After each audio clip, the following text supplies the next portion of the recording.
50, but nothing to really. Sean, I'm sure you wanted to go out with a win, but second place, your best finish ever. How do you feel about that? Pretty good. Considering I've done 2 800 workouts going into this, mostly been doing mile and 3K work, just building for the summer. I'm very happy with that.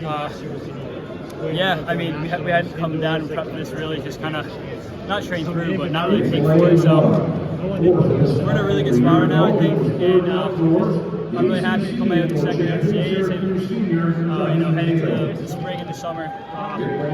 But yeah, I'm obviously a little frustrated. I would love to win that.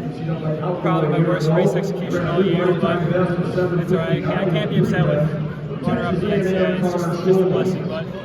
Yeah, I think I need a couple more minutes to really sink in the accomplishment. But right now, I'm quite frustrated. Are you keeping the strength up because you want to focus on the trials or just NCAA outdoors? What's the rationale? Both. I mean, Marcus and I talked, and our plans to peak in June and July, so it doesn't make any sense to plan to peak for March just to reset. We're just going to keep the ball rolling for outdoors, and we haven't really come, like I said, we haven't really come down to this at all. We just kind of kept training. And yeah, now we'll keep the ball rolling heading to the outdoor season. What was the decision to take it over, partway through? Yeah, it wasn't fast, it wasn't slow, it was just normal. Yeah, I mean, my plan going in was go to the front with 300 to go.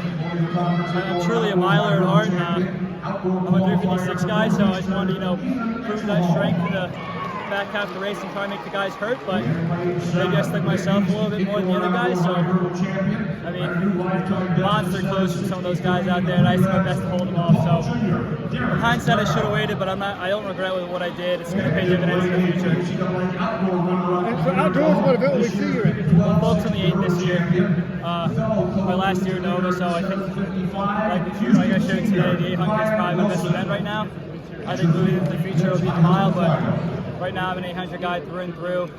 But yeah, that's the focus right now, and it's up for interpretation in the future. I'm curious, how much do you talk to your dad about running? Good amount. I wouldn't lie and say he's not a huge influence with me. Like we talk. Most of our conversations these days are about running. But no, I mean, he and I talked, and I talked with Marcus obviously, and luckily I have 2 really smart people in my corner, and they both had great advice for me, and their plans honestly matched up the same. So yeah, I'm just really lucky to have those very 2 wise people in my corner. What happens if their advice doesn't line up? I always trust Marcus. Marcus is my coach.